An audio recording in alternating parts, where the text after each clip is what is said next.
ایک مینڈک جون سا ہے وہ کنویں میں گر گیا جی، اس کو بچانے کے لیے دوسرا مینڈک آیا وہ بھی گر گیا، تیسرا آیا وہ بھی گر گیا، 3 مینڈک کنویں میں جی۔ اب تینوں نے شور مچایا بچاؤ بچاؤ بچاؤ، تو پوری بستی کے مینڈک اکٹھے ہو گئے ارد گرد۔ اب انہیں پتہ لگے جو بچاتا ہے وہ گر جاتا ہے، اس لیے وہ دور سے کہہ رہے تھے اور بک اپ کر رہے تھے، موٹیویٹ کر رہے تھے، نکلو نکلو نکلو نکلو۔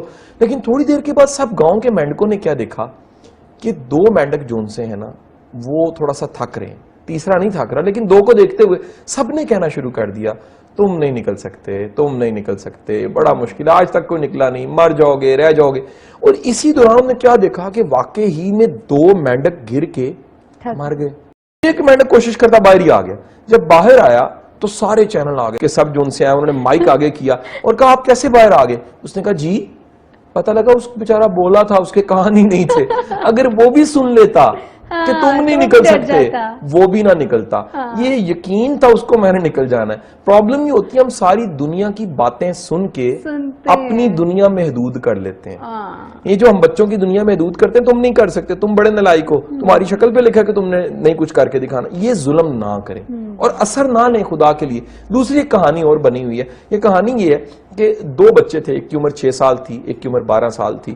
ہوا یہ کہ کھیلتے کھیلتے گاؤں سے باہر گئے تو بڑا بچہ کنویں میں گر گیا۔ چھوٹے نے آوازیں لگائیں، کوشش کی، کوئی پاس نہیں تھا، پاس رسی مل گئی، اس نے پھینکی۔ 6 سال کے بچے نے اس 12 سال کے بچے کو کنویں سے باہر نکال لیا۔ ان دونوں نے آ کے جب گاؤں والوں کو بتایا، سارے گاؤں والوں نے کہا تم جھوٹ بول رہے ہو، اٹس پاسبل، 6 سال کا بچہ 12 سال کے اتنے بڑے بچے کو کیسے باہر نکال سکتا ہے؟ 2 دن یہ بحث چلتی رہی، گاؤں کے بزرگ کے پاس چلے گئے، انہوں نے کہا یہ بچہ سچ کہہ رہا ہے، 6 سال کا بچہ سچ کہہ رہا ہے۔ انہوں نے کہا جی کیسے سچ کہہ رہا ہے؟ انہوں نے کہا اس کے کان نے یہ سنا ہی نہیں کہ یہ تم نہیں نکال سکتے، اگر اس کے کان یہ سن لیتے کہیں کہ تم نہیں نکال سکتے تو یہ بھی نہ نکالتا۔ اس کے لیے ناممکن کچھ نہیں تھا، اس کے لیے ممکن تھا تو ناممکن ممکن ہو گیا اس کے لیے۔ یہی ہماری زندگی میں ہوتا ہے، جب آپ منفی باتوں کو سنتے ہیں، منفی رویوں کو دیکھتے ہیں تو آپ کا دیکھنا کا زاویہ اتنا محدود ہو جاتا ہے، اتنا تنگ ہو جاتا ہے، آپ کچھ کر نہیں سکتے کہ میری محنت نے ضائع نہیں جانا، میں نے آغاز کیا تو یہ آغاز کسی انجام تک پہنچے گا۔ یہ یقین در اصل آپ کو کسی مقام تک پہنچاتا ہے۔ جب آپ کو ڈاؤٹ ہوتا ہے، جب آپ کو اپنی ذات پہ ڈاؤٹ ہوتا ہے، جب آپ کو اپنے پہ شک ہوتا ہے، جب آپ کو لگتا ہے کہ میں نہیں کر سکتا، یہ اپنا شک آپ کو خراب کرتا ہے۔